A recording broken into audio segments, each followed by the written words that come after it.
our communities in the past and at present. So over to you, Lee.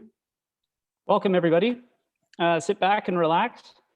Enjoy tonight in this virtual space. Now, most, if not all of us, are living on the land that is the traditional home of the Saugeen Ojibwe people. And on behalf of Grey Bruce Sustainability Network, I want to acknowledge the traditional territory of the Anishinaabe Nation. So the people of the Three Fires, known as Ojibwe, Odawa, and the Potawatomi nations.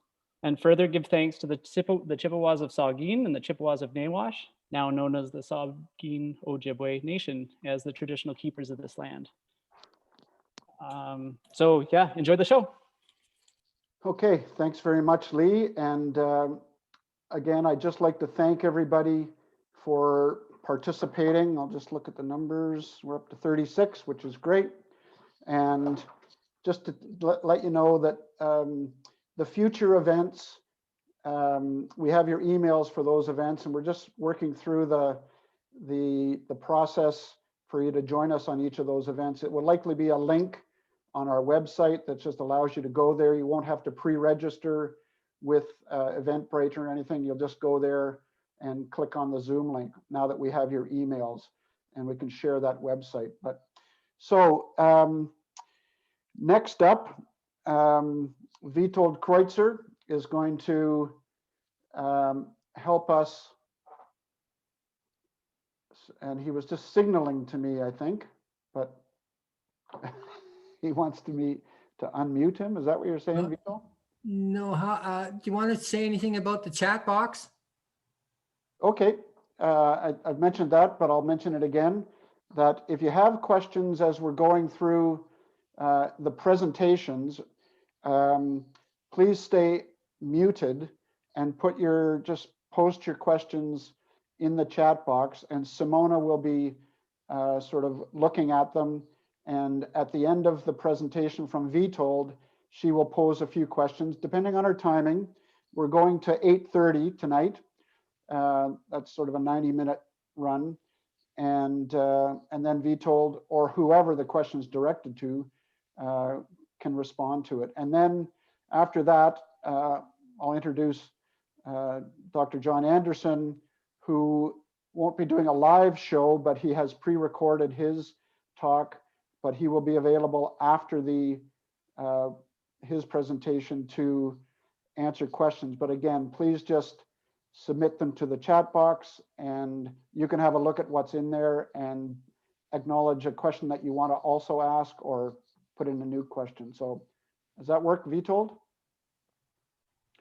Okay, so Kevin, you ready to roll? Yep. Okay, so first of all, I'd like to introduce Veto Kreutzer. As I say, he's on the board, and I've been able to work with Vitold over the last few months, helping to put this together.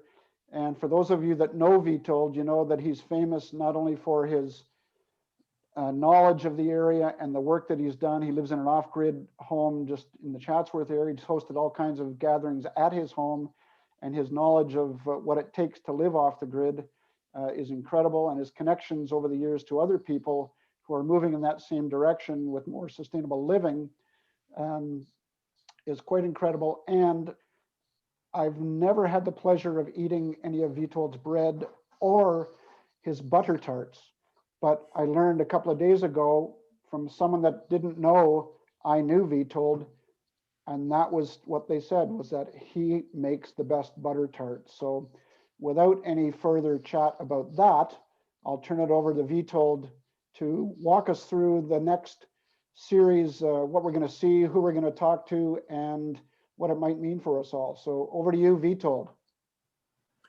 Thank you very much, Barry. I don't know if I'm going to be able to live up to all that since I've been retired from baking almost a year, but I do a little bit on the side.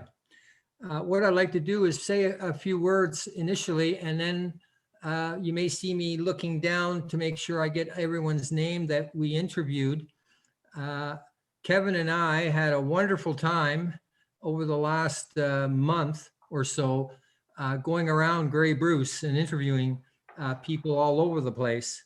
And learned so much during it, and I had such a good experience there, especially our special road trips in Kevin's pickup truck. But so let me start by saying a more general thoughts on what I looked at when we came up with this whole series. We are living in a rather volatile time. We've got COVID-19 pandemic. We have economic and political uncertainty. We've got lifestyle and family upheavals. We have new imposed habits. We have climate change. Looks like it's like an uncertain future. But this is a time for possible renewal, revival, regeneration, and rethinking.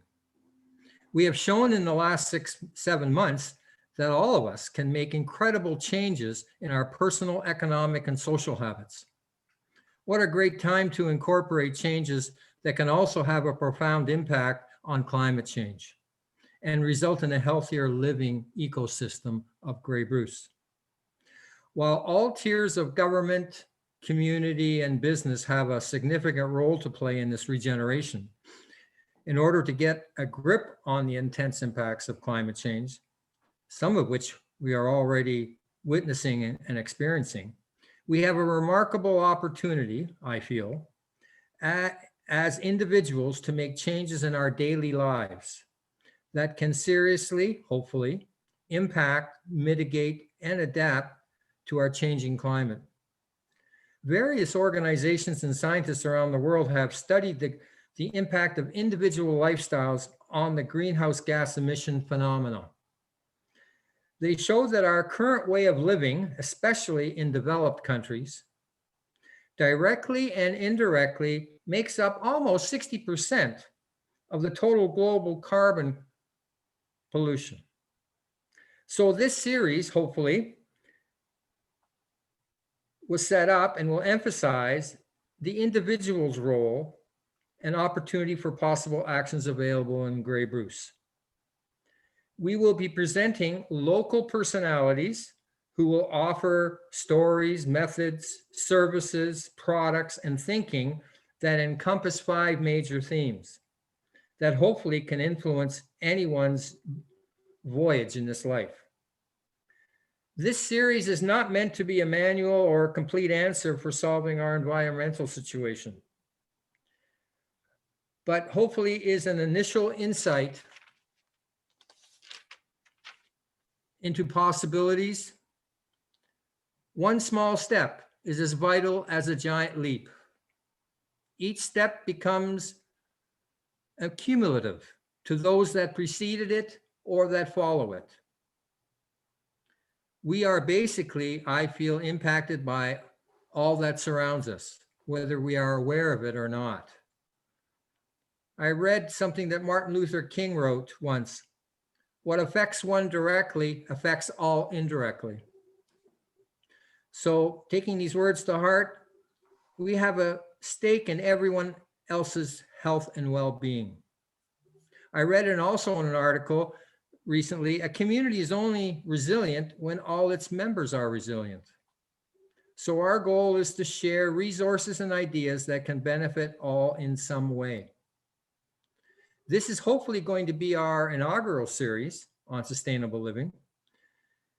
And hopefully parts of it can be included in a resource library to help individuals make lifestyle choices to improve the health of the community and of the individual. At all times, I hope that we propose that we are all in this together. So let's talk about the 5 themes that we are going to examine throughout this series. The first will be on home energy efficiency and renewable energy. That will happen over 2 sessions. The next theme will be on local food options and agricultural practices in the area. Again, that will be over 2 sessions. We will then look at local transportation options. Then we will look at zero waste initiatives and composting. And then the 5th theme will be nature-based solutions to affect climate change. We understand that everyone's time is precious. So let me explain what you will witness in the subsequent 8 sessions, including the participants that we have interviewed. Each of these sessions will present pre-recorded videos where we interviewed local residents. Usually all of them were done prior to October 23rd. And each one is on a particular theme, followed by an interactive segment where questions can be posed to those who were involved and being interviewed. What I'd like to say now is to thank you to all the people who participated, because all these people took the time out of their busy schedules in order that we could present these informative videos, and that all were very generous with their time, especially during these COVID-19 days. It was a real privilege to share time with them. I would also at this time like to take the opportunity to thank Kevin Moyes, our videographer, my cohort and tech expert. The two of us traveled many kilometers to bring you this wide assortment of videos. Thank you, Kevin. In tonight's introductory session, I'll be followed by our keynote speaker, Dr. John Anderson. I'm really looking forward to this because I'm hoping that he will set the tone and the energy for the rest of the series. And then after that, hopefully we'll have a good informative Q&A. So let's look at some of the people, let's look at all the people who are participated and who were videoed. In session 2, which is going to air on November 17th, we visited the off-grid homes of 2 families in Grey County. The first, as you can see, we toured the log home of David Brody and Jill Smith Brody in Grey Highlands. They were wonderful hosts. And after that, you will see the second home that we visited. And we got a chance to tour the straw bale home of Lynn Stoltzfus and Christine Ferrand. Both families share their life stories and choices they made in their everyday lives. Both homes offer unique characteristics, materials, and techniques of sustainable energy use, building materials, and the lowering of their carbon footprint. Two weeks later, on December the 1st, in our session 3, which will be the second session on home energy efficiency, we are going to view a variety of individuals offering different services that help promote energy efficiency and alternative energy sources.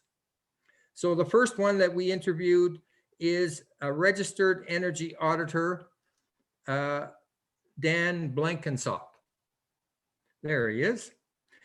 Now he visits and examines homes for energy usage and waste. He prepares homeowners reports on energy efficiency and ways or means to affect upgrades and the opportunity for individual rebates. After him, we will be speaking to the co-owner of Evolve Builders Group. This is Chris Vanderhout, Vanderhout, who shares his construction firm's philosophy and operation. And he shows us some of his methods and materials as we visited his home. He was a wonderful host, and he offers many perspectives on passive homes. Next on the list, we have Luke Cooke. Now, Luke Cooke is the manager and the next generation of cooks for Cooke's Plumbing and Heating in Owen Sound. He will offer us ways and means in which his firm, his outfit, can help homeowners improve their home environment. And then finally, in that session, we will have the co-owners of Grassroots Solar in Owen Sound. There's 2 of them, Santo Corporone and Carl Bell, and they will briefly outline the learning curve and the possibilities of renewable energy installations. 2 weeks later, on December the 15th, we will be having our 4th session. We will speak to 4 local food providers in Grey Bruce. All represent unique small family farm models where health is the primary concern, and where there always see a strong relationship, an intimate relationship with the land and their customers seems to permeate their lives. The first farm we visited is the Saugeen River CSA in West Grey. You're looking at Corey Eichmann, and he shared his experiences and approach to supplying local food through his CSA and other opportunities. After him, we visited the farm. It's called Side Road Farm of Amy and Patrick Kitchen.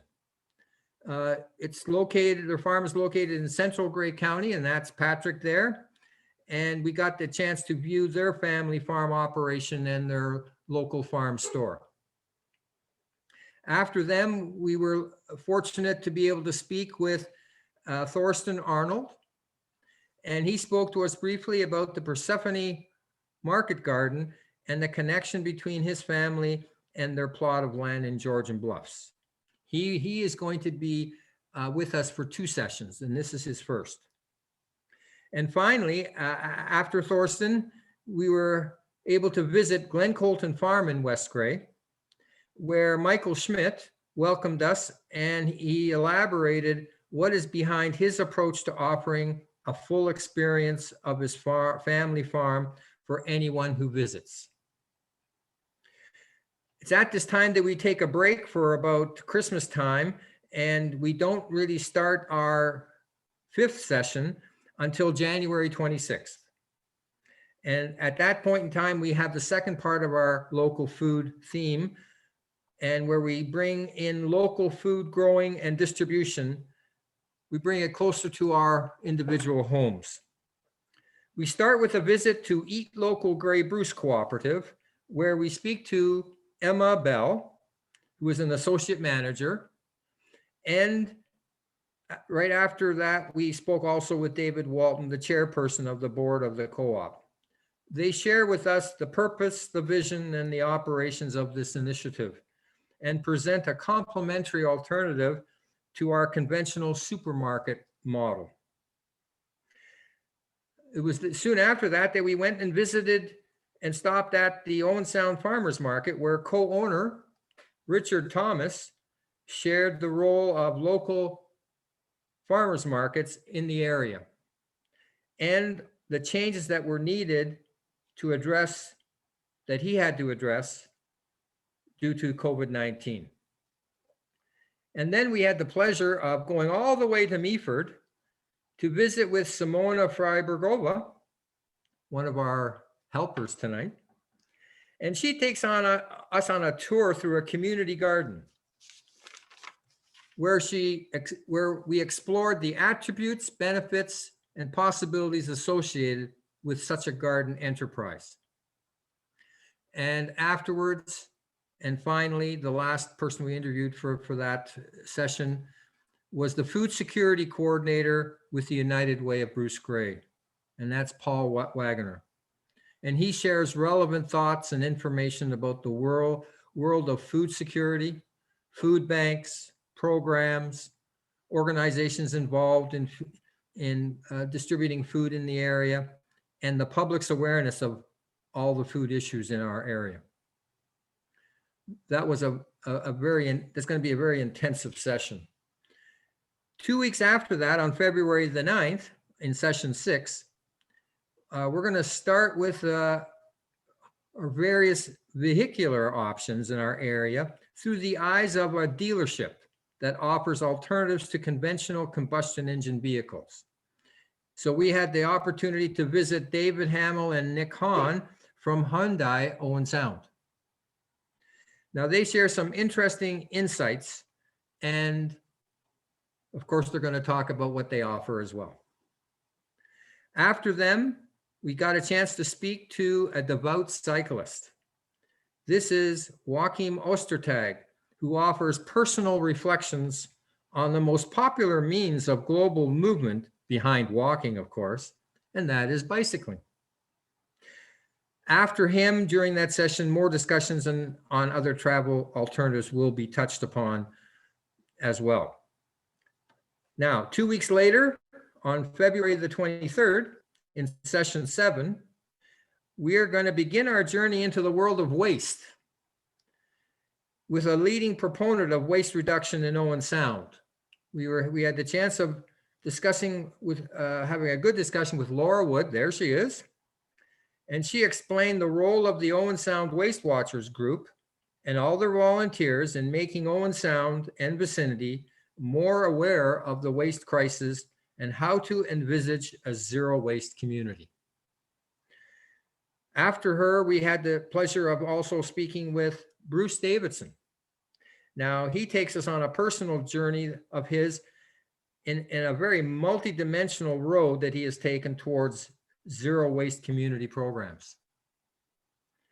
And following Bruce, we had a rough go of it. This fellow named Barry Randall wanted to tell us a history, but it was very informative. And he tells us about, as a managing director of Grey Bruce Sustainability Network and the events leading up to his current activities, how he has been promoting zero waste in our region through all the organizations he's been involved with. And then we come up to session 8, and this will be aired on March the 9th.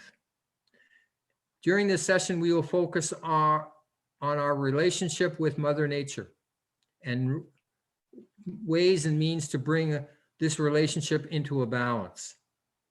We begin our first interview with Thorsten Arnold again, as he not only shares with us his philosophy and understanding of regeneration, but reveals his own experience at the Persephone Market Garden. He was a real treat. Then we go and visit the farm of Keith Reed. And Keith Reed is a project coordinator for ALICE, that stands for Alternative Land Use Services. It's a farming community program. And what he offers us is his perspective of what is available to help local farmers make better choices for natural habitats, wetlands, and lands that are currently either underutilized or misutilized. Following Keith, we had the opportunity to have a detailed description of the history, programs, and services offered by the Grey Sauble Conservation Authority through the eyes of Mike Fry, a forestry coordinator at the authority. And after him, we'll finish with a short conversation with a member of the Bruce Grey Woodland Association, where we get a chance to speak with Chris Vanderhout again. Now, finally, our 9th session, which is our concluding one, will be on March 23rd. We hope to have, and it looks like we're going to have, a panel of local minds, which will bring our sessions and themes to a conclusion. One of the panelists we know will be Hiba Hussein, and she is the planning coordinator for the Grey County Climate Action Plan. It's worth noting right now that Grey County has embarked on a 10-year project that not only will initiate and establish climate action goals for our area, but will also monitor the success or lack thereof, I'm hoping I'm not projecting bad thoughts there, of the plan's implementation. Such success will be dependent on the partnerships and relationships between the county and municipal operations and the various levels of community engagement during the process. In this final session, we will make attempts at answering questions like, what's next and where do we go from here? In conclusion, we hope that you will find the information and resources offered during these 8 remaining sessions that will help you in making lifestyle changes and choices that will benefit you and the community. I think, Barry, I've talked long enough, but I wanted to be sure that all were aware of what to expect over the next 8 or 9 sessions. Thanks, Barry. That's great. Thank you, Vitold. And that was a great overview of the various programs that have already been recorded and the types of, and the different people that have been interviewed, the different locations.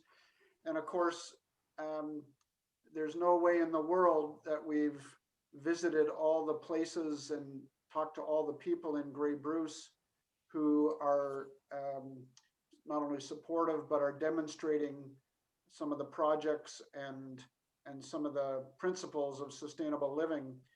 So this was kind of our first cut at it. And the reality is, as you've said, we're going to do these sessions, but we're hoping that the energy and the engagement of people will continue and will build. Certainly the local climate action teams are a big component of our current focus in terms of actions on the ground. Obviously COVID, not to mention the US election, but I won't even mention that. Oh, I did mention it, sorry. The future really is in our hands. And I think when I say our, I don't mean just the people on the screens, but the young people and people in all kinds of communities doing all kinds of things. So what I'd like to do now also is just acknowledge that Sustainability Network over the years has had a whole range of different sponsors and funders that have supported various contractors that we hire to deliver some of these services. So we consider ourselves a social enterprise, which means that in the true thinking of sustainability, it's not just about the environment, but it also really actions have to address the social, economic, and cultural needs of our communities, because if somebody doesn't have enough food to eat, they're going to be less concerned about water quality and the health of the planet. So we've, our organization quite recently, and Simona's involved with some of our garden projects, but we've also been very directly involved in food security projects. I don't know how many people have attended the recent Health Unit Climate Change Conference, but a lot of energy is building in our area, not just from environmentalists, but from social service people and economic development people. So it's a big issue. It's a big thing for me, and I know our organization, to see jobs come out of this movement. And some of the folks that Vitold's mentioned that are going to be part of us are local businesses delivering these services. So I really would like to acknowledge Bruce Power has been a funder of ours almost from the beginning of our organization. And I know some of them are on the line today, I think, on the call. So we continue to thank them. They actually are funding our Career Works program, which is blended into this program, and they funded it over the course of 3 years. So we're continuing to, hopefully we'll be able to go back in the schools and get the kids out of the schools and hands-on program. But for the meantime, they certainly have supported us in morphing our programs into this virtual world, which I know I'm certainly getting tired of, but it's a great learning opportunity for all of us. Also, Ontario Power Generation and Enbridge have continued to support us over the years in doing energy programs to encourage young people to get involved in energy alternatives. It's mainly the wind power that Enbridge is supporting us with that program that they have down near Kincardine. So there are a range of other funders that have happened over the years, and over the course of the next variety of sessions, hopefully we'll be able to share some information about those people. So having said that, I'd like to introduce Dr. John Anderson. And I'm sure many of you have connected with John in a number of ways, but John is a fisheries, ecologies, and oceanography PhD specialist. He retired in 2009, and I'm quoting his bio, I think, from an earlier event that he was on, but he's interested in scientific issues related to climate change and increasingly in the theory of resilience in ecological, social, and economic systems. So when I read that, the word sustainability came to me. So John is a promoter of sustainability, but he goes right to the heart and identifies economic, ecological, social as the important factors in there. What has made John particularly famous in this area, along with Liz Zetlin, is the production of a film entitled Resilience, Transforming Our Communities. And I'm not sure, I think Liz may be with us tonight, but just want to acknowledge the impact that film, when it showed, the first version of it showed in Owen Sound. It's not 2 years ago quite yet, John, I don't think so, but moving on. And we had 500 people show up to that viewing in Owen Sound, and a couple of weeks later, 150 people showed up to say, what can we do? And since then, the film, John will talk about this a little bit, the film has showed all over Grey Bruce and other areas around Ontario, and it's on YouTube. So many people have visited, and it's specific to Grey Bruce, which makes it very unique. So without any further ado, I would like to acknowledge the contribution John's made to the local area and continues to make, and welcome him to our introduction of the Sustainable Living series. John? Well, thank you, Barry, for that wonderful introduction. And I think this is a great series. I think the GB SusNet is a wonderful organization that we have in our area, and the many, many positive things it's doing. And now we're moving online and we're all experiencing the new world and meeting a whole bunch of new people I've been meeting in the past few months, thanks to Zoom and Team and platforms like that.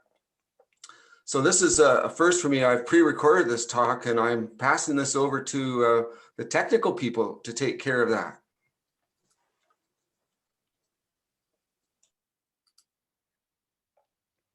Well, hello and welcome to the Sustainable Living series, being sponsored by the Grey Bruce Sustainability Network and co-hosted by Barry Randall and Veto Kreutzer.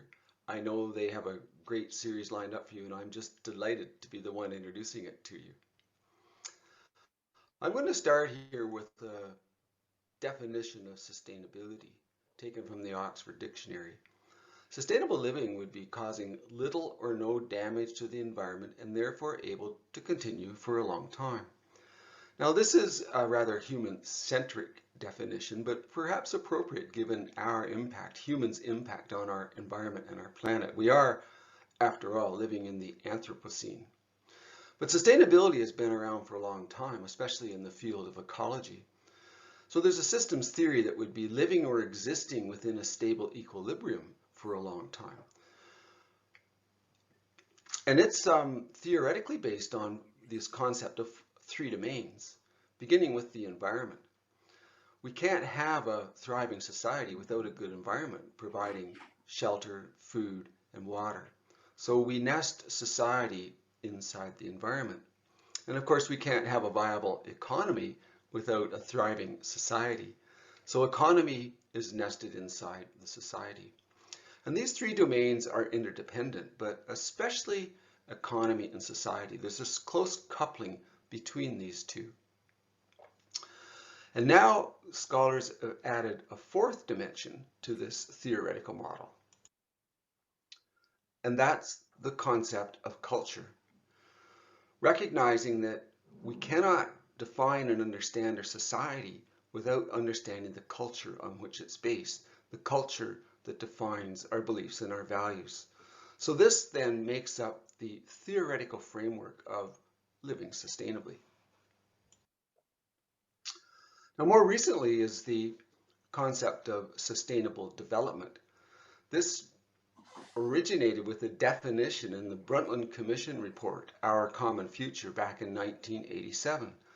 Sustainable development is development that meets the needs of the present without compromising the ability of future generations to meet their own needs. Now, this began a long process of meetings and work that developed what are now known as the Sustainable Development Goals that were published in 2015, just 5 years ago.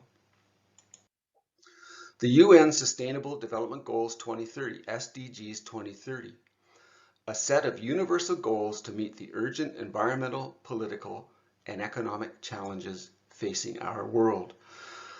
Now, these people defined 17 different sustainable development goals, and across those 17 goals, there are 169 targets, specific targets set out to be reached by the year 2030 in order that we get on the path of living sustainably. Here are the 17 goals, and on the left over here, I've summarized these under 6 different headings, beginning with equality. And that relates to 1, 2, 3, 4, 5, and 10 in terms of the SDGs. No poverty, zero hunger, good health and well-being, quality education, gender equality, reduced inequalities. Second would be human well-being, 6 and 8, clean water and sanitation, decent work and economic growth. Third, clean growth, 7, 9, 11, 12, affordable clean energy, industry, innovation and infrastructure, sustainable cities and communities, responsible production and consumption. Climate action, well, it's so important it got a goal all of its own, number 13.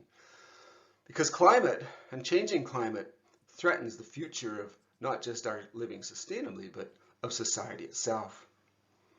Ecosystem health, 14 and 15, life below water, that's a lot of that deals with life in our oceans where we get so much food and depend so much on, but certainly fresh water.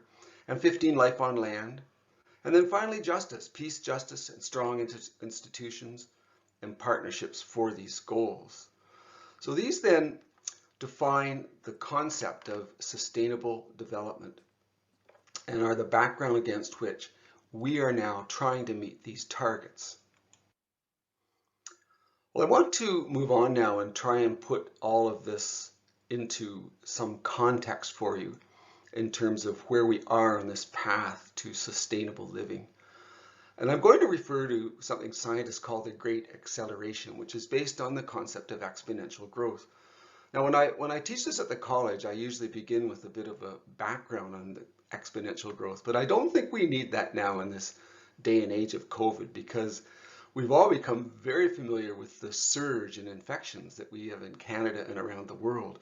And that growth of this surge is indeed exponential growth. And here I'm going to start with GDP, gross domestic product, which is a measure of a nation's wealth and also a measure of a nation's productivity. This was an index developed in the 1930s for President Roosevelt to gauge the effectiveness of the policies that he was bringing into play with his New Deal. But economists have now developed this index back for at least 2,000 years in order to look at the way GDP has changed over the millennia. I'm starting here in 1750, which is widely regarded as the beginning of the first industrial revolution, and coming forward to today. What we see in the graph is that GDP globally rose very, very slowly until around 1900, when we shifted from a coal dependency to increasing oil dependency, but has absolutely skyrocketed since the Second World War, since the 1950s on, such that now we're shooting almost straight upwards. And that's exponential growth. Well, populations depend on wealth and productivity. And over time in history, we've seen, the data have shown that when a nation produces greater wealth and greater productivity, the population goes up. But that relationship was always one-to-one, such that the GDP per person, per capita, remained constant. And here we see from 1750 on that population is indeed rising, and it's in fact starting to rise faster than GDP, but accelerating from 1950 onwards. So GDP and population are tightly linked. And we all know that nations cannot function and societies cannot function without energy. So there's no surprise to see that our emissions, which is a direct measure of the amount of energy we're using globally, has also been rising exponentially. Well, living on a closed planet within a closed system, planet Earth, we know that you cannot keep growing exponentially forever. At some point, this growth has to slow down, level off, and stabilize. And this is the point where we will begin to achieve living sustainably, when we stop growing constantly on this common planet of ours. When will that happen? Well, that's a big question. Well, I think this is an important way to express this information, which is our wealth and our energy use per person or per capita. And here what we see for the green and the GDP is that our GDP per person remained flat, literally for millennia, and only started to rise in the mid-1800s, accelerating after 1950, after the Second World War. Our emissions per person, our energy use per person, which is largely from our Western developed countries, started to accelerate from the mid-1800s. We started using a lot more energy per person. And just since 1950, our energy use per person has doubled. In the 70 years that I've been around, well, our wealth has gone up by a factor of 4. And I think this starts to point to some of the problem is you have to ask yourself, well, how much is enough? This is the great acceleration. Well, I now want to move on and talk about the safe operating space for humanity. This is the environmental sphere, if you'd like, of where we live. 11 years ago in 2009, a large group of international scientists led by Johan Rockstrom of the Stockholm Resilience Center set about defining that there were 9 Earth system processes upon which we as a species, we as a society depend. And they're shown here in this infographic. Beginning with climate change, biosphere integrity, which is our biodiversity loss. Land system change as we cut down our forests and plow our savannas turning them into agricultural land. Fresh water use, biogeochemical flows. Now this is largely the nitrogen and phosphorus that we are dumping into our atmosphere. Ocean acidification, as we pump more and more carbon dioxide into the atmosphere, this is largely being absorbed by the oceans. CO2 turns into carbonic acids, and an acidic ocean is not good. Atmospheric aerosol loadings, well, there are both natural sources for that and human-based sources. Ozone depletion, novel entities. We're pumping modern society chemicals into our environment that planet Earth has never seen before. Now, using an Earth systems model, a complex dynamic systems model, they defined that there was a safe living space for humanity, conceptually defined by this blue circle. If we stay within this blue circle, we're okay. We can live sustainably. This red circle defines the outer boundary. We move beyond that outer boundary in terms of these Earth system processes, then we enter the high risk phase, and that's not good. And here are the results that they published back in 2009. They found that already we'd moved beyond into the high risk area for 2 of the 9 processes: genetic diversity, our species loss, and also the biogeochemical flows, phosphorus and nitrogen. Once you move into the high risk categories, scientists start talking about tipping points, and that's something that terrifies them. We can see back there in 2009, climate change, well, we were beyond the safe operating space into the one of increasing risk, as we were with land system change. Well, 2 years ago, these scientists updated this work and found in those few intervening years that things had changed. We now know that we've moved into the high risk category for climate change. And while we haven't yet with land system change and ocean acidification, the work showed that we're approaching the high risk category. And I have no doubt that future iterations of this work will push those 2 into the high risk category. Now, this is of some concern to us because the scientists are telling us if we tip into these high-risk categories, then we are removing the safe operating space for humanity.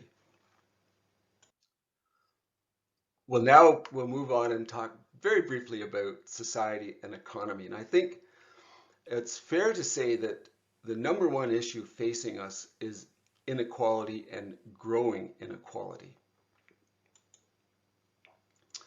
Nicholas Stern, one of the most leading economists of our time at the London School of Economics, in his most recent book he published, Why Are We Waiting, back in 2015, this book basically could be summarized down that there are two primary threats facing humanity and society: climate change and poverty. And that poverty results from inequality. These are examples of the kind of inequality that we're suffering: income inequality, what you make; wealth inequality, where in our system, wealth gets passed from generation to generation within a family and is accumulated; gender inequality; racial inequality, that's just exploded more recently, for us, especially in the States; and cultural inequality. So these are issues that are high in the Sustainable Development Goal Index 2030 to address. And these are largely coming around or about as a result of the economic system upon which we have been operating now for some time. Well, this has many names, but it's commonly known as the trickle-down economic theory, attributed to Milton Friedman. Now, he's a famous economist from the Chicago School of Economics. And he was the personal advisor to both Ronald Reagan and Margaret Thatcher when they came to power back in the 1970s. And it's based on his work that is more formally known as monetarism. And this is the theory that lowering taxes on businesses and the wealthy will stimulate economic growth and benefit all of society. A more glib definition is the principle that the poor, who must subsist on table scraps dropped by the rich, can best be served by giving the rich bigger meals. Well, we've had 50 years of working with this theory, and I think we now can conclude quite clearly that it hasn't worked. The wealth hasn't trickled down. It is trickled up. It's also somewhat known as Reaganomics, and I love this cartoon. He said, "Then I told them not to worry, the wealth would trickle down," and they all have a good laugh.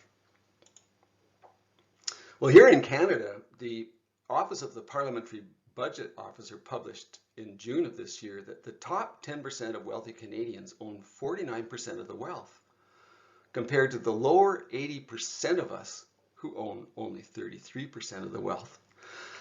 And the OECD, the Organization of Economic Cooperation and Development, reports that we in Canada and the developed nations are one of the least inequitable societies. So this is a big problem. Okay, well, a little bit more from an economic perspective, because I think it's so important to put this into context. And this is work that stems from the World Economic Forum. This is an independent organization that meet every January in Davos, Switzerland, and they produce their global risks report. And they've been doing this for many years. And these global risks get summarized under 5 different headings: economic, environmental, geopolitical, societal, and technological. And then under these 5 headings, there are a total of over 30 different indicators that they look at. And every year they publish their global risk report, and specifically they report on the top 5 threats to the global economy in the next 10 years. Now, when you look at these reports over many years, just a remarkable and clear story emerges. Let me show you. It's captured in this graph: economic, environmental. What we see is that the economic risk to the global economy dominated, peaking in 2010 at 11, Now this is an index that I developed from their top 5, where the maximum score in any one year is 15. Economic then dropped off in 2011 and dropped out of the top 5. And environment came from nowhere. It's like the economists had woke up and looked around them and decided it was very high. When you can see 2016 economic indicators risk to our global economy disappeared, and environmental have taken over, and they now dominate. And this year, 2020, environmental, which is largely climate change, these are largely issues driven by climate change, dominated all 5 positions in this index. So what this is telling us from a very important group of economists and business people, that our environment and what we're doing to it is the #1 risk to our global economy. Well, now for some good news. The good news is we can get there. This is Johan Rockstrom, the scientist who led the team that came up with the 9 planetary boundaries. Well, he and his team also have done some modeling work on what they call the Grand Ambition. They asked the question, can we find a pathway to meet the SDGs within the planetary boundaries by 2050 and beyond? And their work, which was published just 2 years ago now, says that in fact we can. That if we do these 5 things, 5 principles, we can meet the SDGs 2030, and we can meet a sustainable planet within the safe operating space for humanity by 2050 and beyond. And let me tell you what those 5 things are. They call them transformational policies because they're part of a transformation that we as a society must undertake. One is rapid renewable energy growth. We have to increase our use of renewable energy, and we have to be halving our carbon emissions every decade from 2020 onwards. 2, accelerated sustainable food chains. We need a much more sustainable food system, one that respects the earth, it respects the waters, regenerative agriculture. New development models in poor countries, number 3. We cannot keep applying this trickle-down economic model that the International Monetary Fund uses in our developing societies. And this is copying aspects of South Korea and other countries' successes. Number 4, active inequality reduction. We have to ensure that the 10% of the richest people control less than 40% of the income. Do you remember where I told you we were here in Canada as of 2020 with the richest 10%? And finally, number 5, investment in education to all, gender equality, health, and family planning, improving the well-being and reducing our ecological footprint. So if we can follow these 5 transformational policies, we can get there. Well, I want to end this introduction on a personal note. I've been talking to you so far about the large planetary scale of sustainable living, sustainable development. But I know that this series that you're going to hear about is a lot about what we can do as people living here in Grey and Bruce counties. So I want to take this from the planetary to the personal, and I want to talk about my own personal energy use as an example. Using a carbon calculator, I estimated that my personal energy use, the total here on the right, is about 15 tons of carbon that I emit every year in my lifestyle. And when I looked at the index, at the calculator, I summarized it into these 3 categories: house, travel, and lifestyle. And what I found was that travel was my single biggest usage, followed by lifestyle. And so 15 is about the average of a Canadian. So I asked myself, what kind of changes could I make without significantly impacting my lifestyle to lower my energy use, to lower my carbon emissions? And here's what I found. I looked at travel. I got rid of 1 international flight a year, which my wife was not very happy with because that was our winter vacation to a warm spot. But I figured that wasn't a big sacrifice, especially in this day and age of COVID when we're not traveling, we're all staying home on our staycations, discovering that our neighbors are great people and spending more time with our families, and that Canada is a fantastic country. But the biggest change was I got rid of my pickup truck with an 8-cylinder engine and I traded it in on a hybrid SUV that could still pull my trailer. And my travel dropped from over 7 tons to 2 tons, a huge drop. In my lifestyle change, now there are 14 categories there, but I found that the 2 biggest categories of my energy use there was the food that I bought and ate and the hotels and restaurants and pubs that I went to. And so I arbitrarily said that I would cut my food and hotel and restaurant budget by 20%. And again, my carbon use, my energy use dropped a little bit. So with these rather simple changes to my lifestyle that have not significantly impacted on me, I dropped from 15 to 11. Well, my goal is to get down to 5. That's the average carbon that a person in Europe emits. And I think that getting down to 5, I'm going to need some help. And maybe I'm going to learn some things in this series. Okay, well that's it for me. I'm going to pass this back over to Vitold and Barry to talk about this sustainable living series that they're going to bring you. So Barry, over to you.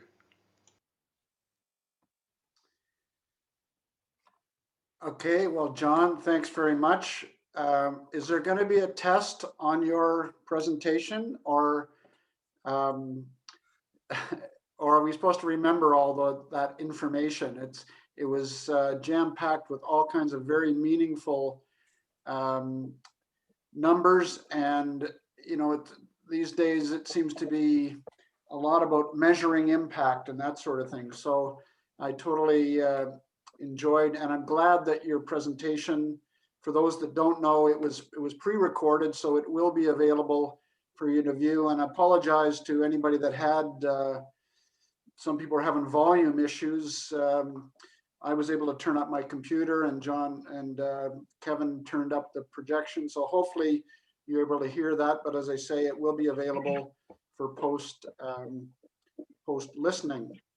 So maybe to start things off, I know I was suggesting you put your questions in the chat room, and Simona will help collect those. There's a few coming in, but please place them in there. But one that stuck out for me, and I'll also just say that we didn't have an opportunity to ask Vitold any questions about the series. So if we just, for the next half hour, we'll have the opportunity to talk both about the different parts of the series and to ask John questions about his presentation. The one thing that really stuck out for me, and I've got young children, well, not, I guess they're 30 somethings now, but my son in particular is very adamant that the issue that we're dealing with, and he's studying climatology, and he's very interested and knowledgeable on the science side of things, John, which is great. But his major issue is, the economic growth, the capitalist system that is seeing a larger and larger split between the rich and the poor. So the one question that came in while you were speaking, when you mentioned the United Nations protocol, sometimes it's referred to as sustainable development as well, those goals.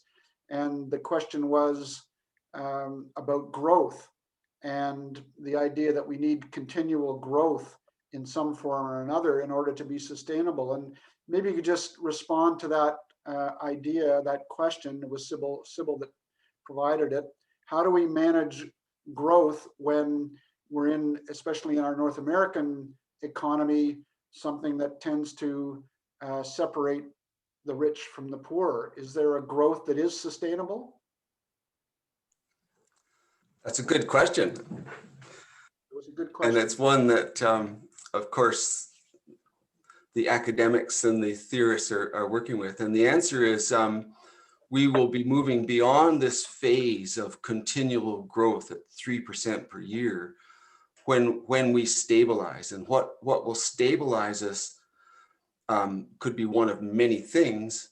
It could be decisions we make. It could be decreasing food supply because of climate change impacts that impact on our ability to feed people. But eventually, the population will stabilize and we will stop growing. And then it becomes what's called a circular economy. And probably the most advanced and most useful theory in this is something that's referred to as donut economics. It's developed by a brilliant economist at Oxford University, Kate Raworth. And since the pandemic, she and her team, so she has a team that actually can work with this whole program of the donut economics. And she takes the donut from the planetary boundary sphere. So she has fit her theory within the concept of Earth system science of sitting within the safe space. And the city of Amsterdam has actually started down that path, and she's just launched in September international working group of which I'm part of. It's called DEAL. And Ireland has now recently considered and having her team over to look at how they could actually put this economic model into their system right now. And this system, the growth that you get in this system is a growth that recycles things and rebuilds things. So instead of building a new subdivision, you rebuild the ones that are existing in a more sustainable way. And that's sort of it's a complex theory. There's books on this, but that's basically, we will get to the point where we don't grow anymore. And most of the UN and most of the medical or population research models point forward that our population will stabilize between 2050 and 2080. That's what all those models are saying. So that's, again, these are complex models that go in, but they had to do with limits on the ability of space for people to live and limits on the ability of this planet to produce food and so on. Okay, I have a question from James.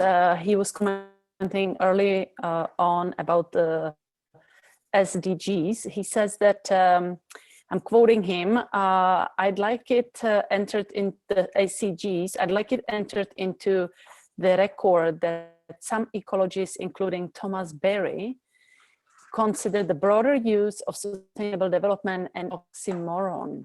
Even things like building bridges with wood, carbon capture, emit carbon during building.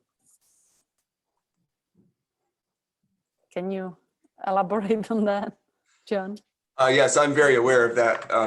It is quite a point of dichotomy amongst academics. My daughter is a sustainability research prof. She could speak to this in much more detail than I can. It's sort of based on this fundamental belief that there's no such thing as sustainable development. And so the academics are arguing about this. Right. The next question was, we were trying to get some ideas. How can we, if you happen to can share some carbon footprint calculator, or how can somebody who is interested to do it individually? Is there a website, is there an app, or anything like that? There are many. A couple of years ago, I asked a friend of mine, another retired scientist, his name is Barry Hargrave. He lives out near Cobble Beach. He was a very active scientist working at the Bedford Institute of Oceanography down in Nova Scotia. And he asked if there's anything I could do to help him. And I said, yeah, can you look into this carbon calculator stuff for me? Because I find it too complex. And so he did a very thorough review of 11 different indices. And he ended up only recommending 2 or maybe 3 of those because of their applicability to us here in Canada. I can provide you with that list. I could provide you with, the summary in that. The one that I used is one of the better ones, I believe, out there. It's a UK-based organization. It's simply called carbonfootprint.com, and it is tuned to Canada. So I could put in that I lived in Ontario versus another province which meant that my electricity use had a very low carbon emission, for example, and it was very detailed. But there's more than one out there. I could provide that list, but this carbonfootprint.com is the one that I referenced in that talk, or in my talk. And Laura has just. Thank you, John. Yeah, Laura's just posted that in chat. So thanks, Laura. Thank you. The next question, there was a comment from Reed asking, can't economic growth still happen through increases in efficiency? Can economic growth still happen through increases in efficiency? Well, yes, and that's really been the fundamental basis of how we've grown through the first and second and now the third technical revolutions that we're in. And then it relates back to productivity. So as we move from human labor to machine labor, and now we're moving into knowledge-based labor, we are becoming more efficient and we are becoming more productive. And so that's the underlying driver that's driving our economic growth based on the massive amounts of energy that we use. Good one. Question from Danuta. Is the World Economic Forum that has developed a grand ambition, how are these 5 transformational policies going to promote, act upon, rolled out globally, monitored? So I guess, is the World Economic Forum that developed the grand ambition, how are these 5 transformational policies going to be promoted, acted upon, rolled out globally, monitored? Well, I can't answer that question. Johan Rockstrom and his team, he's now at the Potsdam Institute in Germany. They advise the UN and international agencies. They do advise governments. The World Economic Forum, it's a separate entity. I'm not aware of any direct link between their work and the work of Johan Rockstrom. They should be mutually compatible. The World Economic Forum is very big on developing resilience in our cities and our society. But that's a good question. It might be too soon to tell. I'm not plugged in enough to what's going on at that level of interaction between organizations like the United Nations and the World Economic Forum. Thank you, John. James, there was a question about the ACG. He commented, we need 7% decrease carbon equivalent emissions per year for 10 years. COVID-19 didn't quite have this effect. So I guess I'm not sure if that's a question. It might be a statement.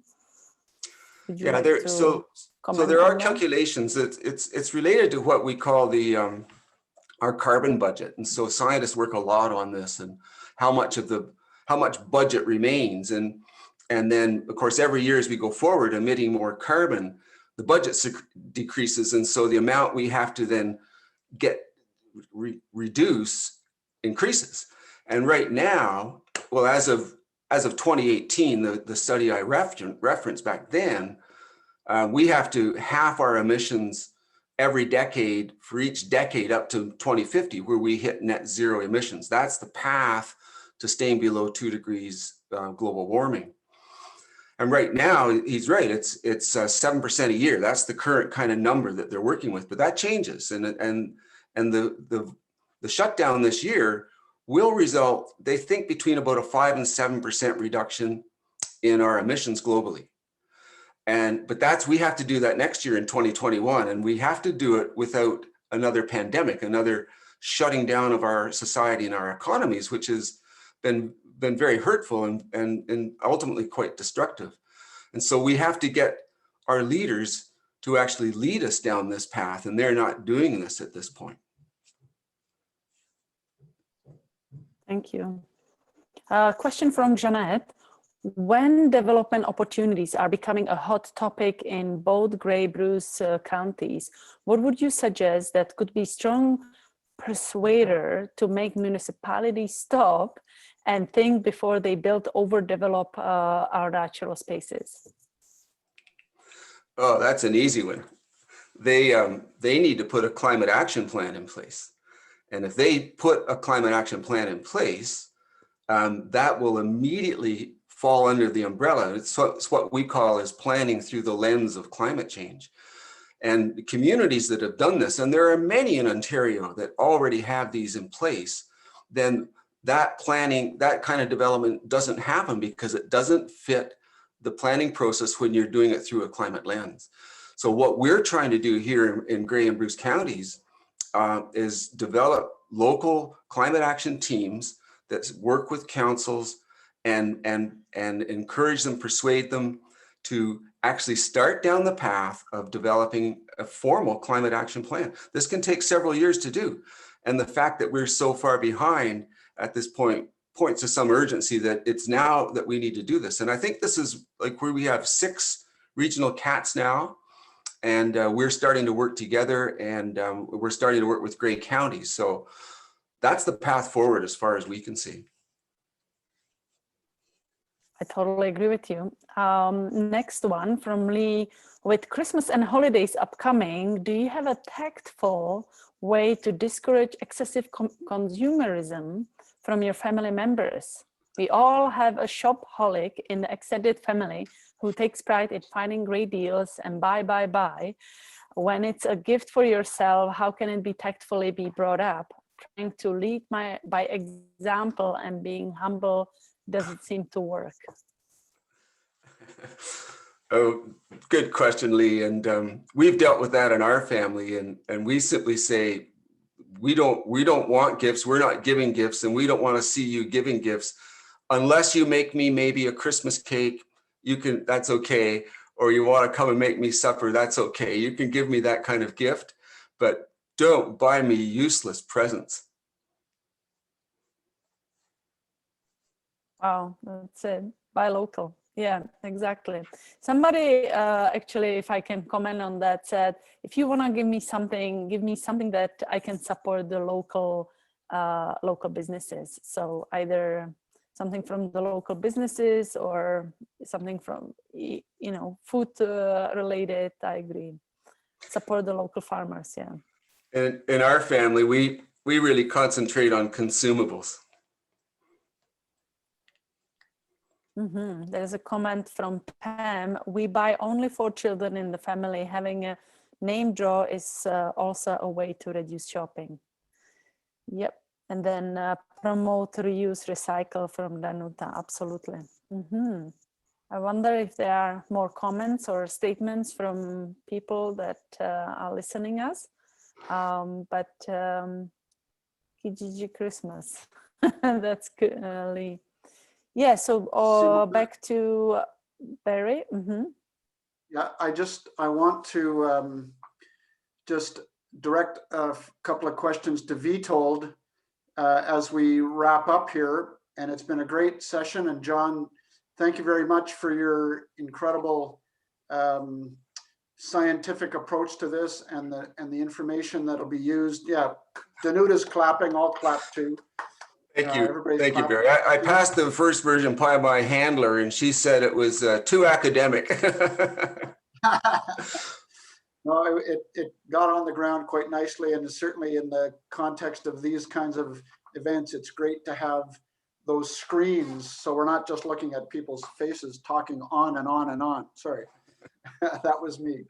But I would like to flip it over to Vitold and just direct a question to him, because I know I didn't have the pleasure of touring around with Kevin, and maybe we'll get Kevin to throw his 2 cents worth in as well as a bit of an objective viewer of this stuff, because I know Vitold's been involved with all these issues for many, many years.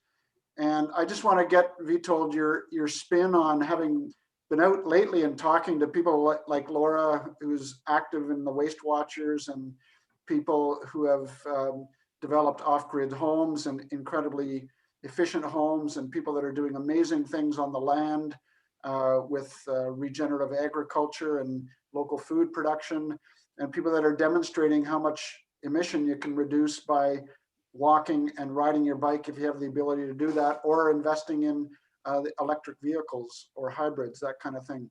So overall, what have you learned, from your most recent, very intensive exploration of all these people? Have you learned anything new about where we need to go? Certainly John's put a lot of that on the table in terms of numbers, but what have you learned about Grey Bruce in terms of where we're at and the energy and where we need to go?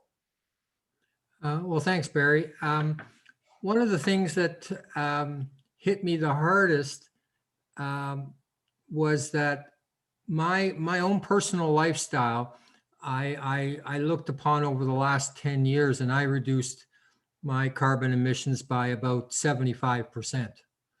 And I had to go and use 30 years of knowledge and experience, and I had to travel all across Ontario to find out some of these methodologies and materials and so forth.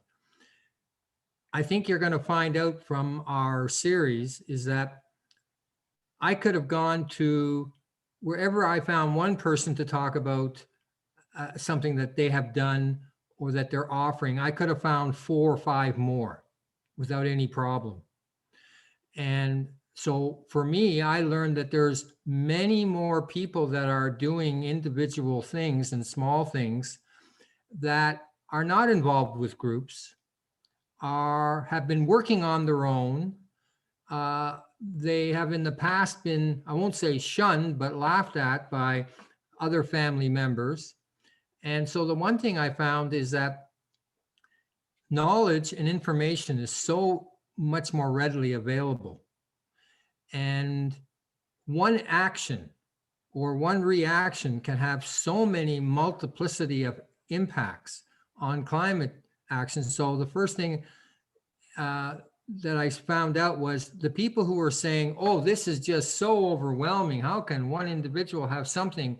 But as soon as they started adding up a little bit here, one little decision here, oh, if I get local food, then I'm not having the trucks bring in as much, or I'm promoting a way of farming that doesn't produce more pollution, whether it's nitrous oxide or whatever. All of a sudden, people are now putting 2 and 2 together and saying that one small little, and as John mentioned, one small little impact, once that became a habit, the pathway was already there. And so many of the people that we interviewed have done that in various ways. And so it's just like anything else. Once the smoker quits smoking, they become the largest advocate against smoking because they keep taking the next step to see how much healthier they are. So what I found is that even with the computer age, we still have pockets of people that are living certain ways that would be so informative for other people to find out. Like, for example, just tonight, I saw Dan Blankenstock offer his service. So he's going to, get a little ahead of the game, which is good. So that people now have an opportunity to go to a person locally that can help them with energy efficiency in their home. So as much as it helps to be involved with groups and to intermingle and to share and network, that's absolutely vital on so many levels, because there are so many people doing things in one particular area of their life and wanting to find out about others. And we give ourselves an opportunity by taking a step here and another step there to feel so proud of the steps that we have taken. The roadway becomes more downhill than uphill. I don't know if I answered your question, but I think I was very, it seemed like the people that were doing things and that we interviewed, there were so many similarities, and they were all coming from different backgrounds and different ways to get to the growing of food or being energy efficient or reducing their carbon footprint in one way or another. You don't have to be a rocket science, and you don't have to be on the planet for 60, 70 years. And we were hoping eventually that to incorporate younger people as well, because they've got wonderful ideas as well. So this. Well, on that note, Vitold, Yep.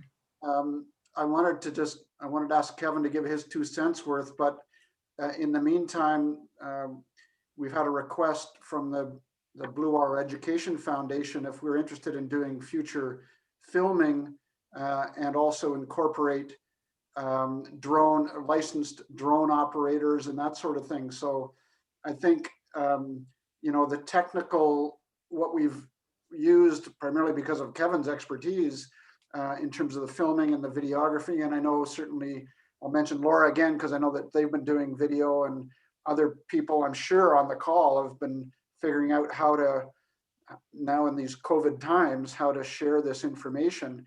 So those skills are things that young people are not born with, but they grew up with. So I think there's a great opportunity to, again, in keeping with our Career Works program and integrating with young people, to get them involved with not only filming just things that are fun, but filming things that have a message. So Kevin, just 2 cents worth in our last few minutes here about your experience with Vitold and doing the kind of topics and the roundabouts that you've been involved with over the last 3 or 4 weeks. Well, thanks, Barry. It's been a very informative journey for me, firstly, because a lot of the information that we were out discovering or looking to discover was not first nature to me. So I am totally blown away by how much I have taken in and learned about what's gone on in this area to promote sustainability, especially from some of the CSAs. I never realized that these things were out there like that, and some of the community farms and the way they operate. I think that's a wonderful thing that's going on. I really enjoyed seeing people's off-grid homes and how they're kind of making their way through. Trying to, I think of it as, I'm sure for them it is economizing the way they live, but it certainly is a great choice to see getting off the grids and still being able to live, a somewhat modern life. I know for me, it's opened my eyes to many things that I would certainly consider now. From, as I say, my background hasn't been to focus on this so much.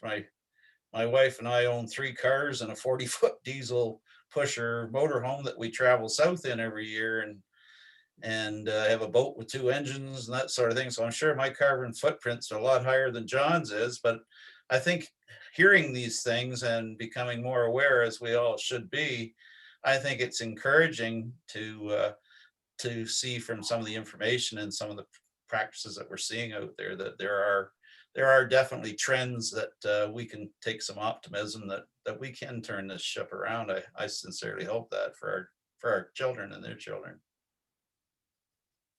Okay, well, thanks, Kevin, for that. First of all, I'm not going to apologize, but I want to acknowledge that I know I recognize a lot of names out there from people I've worked with over the years around Grey Bruce who have incredible experience and knowledge in these issues. And some of them will be featured in future screenings, but I just want to say that the folks that are speaking here are the ones that just happen to be involved in this particular theme. And what I'm hoping is that we all have your emails, and we have Facebook page, and there's with the Grey Bruce Sustainability Network. And also I want to highlight, and maybe Lee, if you're still on, you could post the Climate Action, Grey Bruce climateaction.ca website has been developed, a collaborative project with the local CAT groups and the Sustainability Network. So Ken Dow has developed that page or that website, and it's essentially hosting a list of events and also a list of groups, and also a very innovative, it's called Keybase. It's a software, or it's an application that allows you to go in and have discussions We've set up various discussion groups around some of the themes we've talked about today, but also lots of other very specific topics. And I would encourage, there it is there, thanks Lee. I'd encourage all of you to visit that site, and there's a simple download of the Keybase app, but compared to Facebook and other more and other platforms, it's a very secure platform, and it's very much dedicated to the topic of climate change. So it's not the site where you share everything about your family, but it's focused on this issue of climate change and what we do with it. So having said that, I think I'll just throw it open to our organizers and ask them if there's any final words from you, John, that you'd like to share, or Simona, or Vitold, just as we wrap up here. We're a little bit after 8:30, but that's good. John, you got a word or two? I'll just simply say that having been working on this whole subject of climate change and community action, and being involved with 350 Grey Bruce Owen Sound, then being involved with Transition Owen Sound and the film and everything, the surge in interest in the last couple of years has been really noticeable to me and very encouraging. And I think this series is part of that, and the kind of buy-in you got tonight reflects that. And I just would like to congratulate everybody. And I think we have our own kind of surge here, and our surge of awareness and our surge in willingness to actually get busy and get active. Simona, 2 words? Yes, I also had a comment from James. I just would like to address all the comments that I am collecting. He says, these looks like a great sessions on the individual actions that a few innovators, early adapters have taken. However, I'm wondering if over the course of these sessions, we could consider whether and how these innovations would be scaled up as the collective climate action we require. So my understanding is that instead of doing it on individual scale, if we can scale up as the collective climate action. I believe that if I can comment on that, is that, for example, what John was presenting today, and he was talking about his individual carbon footprint that he was trying to, because you can reduce if you don't measure. So what I'm taking away from John's presentation today on a personal level is that maybe I could start thinking how to measure my carbon footprint on my personal level. And that's my biggest takeaway today, as me, what I can do right now, because you can't reduce if you don't measure. I did just review that question from James. And I think it's a great question, because we can get a lot of, there's 50 people on this call, and if everybody reduced their carbon emissions by 50% per year, blah, blah, blah, blah, over the next little while, relative to the number of people, the 150,000 people in Grey Bruce, we wouldn't make a dent in it. My thinking around that is that there's a sway that happens when enough people on the ground are doing these things, and it satisfies economic, social, and cultural benefits for people. Then eventually, it's called the 100th monkey syndrome. When you get 99 monkeys doing it, then they stay the same. When you get 100, then all the monkeys start doing it. So that's a bit simplistic, but I think we don't have to convince everybody to do it. At some point, everybody will follow if we get enough people doing this. So it's a great question though, James. Vito, last call to you. Oh, thank you. The one thing that I find so impressive and follows what John said, for many decades, I was one of the few in the room promoting environmental and climate action. And now it's so nice to see that there are so many more that are being attracted to finding or sharing what they've done and so forth. So I'm very much appreciative of all the people who came to listen. I can only say that you're going to get an awful lot out of the remaining sessions based upon how much I got out of it. And I think I thought I was a seasoned pro. And I thank you, Barry, and the other people on the organizing committee for allowing me to sort of vent my feelings of how few people were listening to me back in the 80s, 90s, and 20 years ago. Okay, I don't mean to cut you off, Vito, but we're running out of time. No. I want there's a comment from Lee saying, if we formally conclude, which I would say at this point, thanks to everybody, and we'll formally conclude, but however, we could throw it open to everyone to comment. Sound good. People like to talk about their own ideas. So I think I'm going to bow out of the facilitation role and throw it over to Lee. And if people want to unmute themselves and have some questions, it could get muddy, but I'm just going to get rid of my own responsibility and throw it over to Lee because it's his idea. Thanks. If you actually want to stop recording, Barry, then people won't have any issue with their image being shown or their voice being shown. So stop recording, yeah, and maybe we'll thank our sponsors and conclude. Okay, stop recording.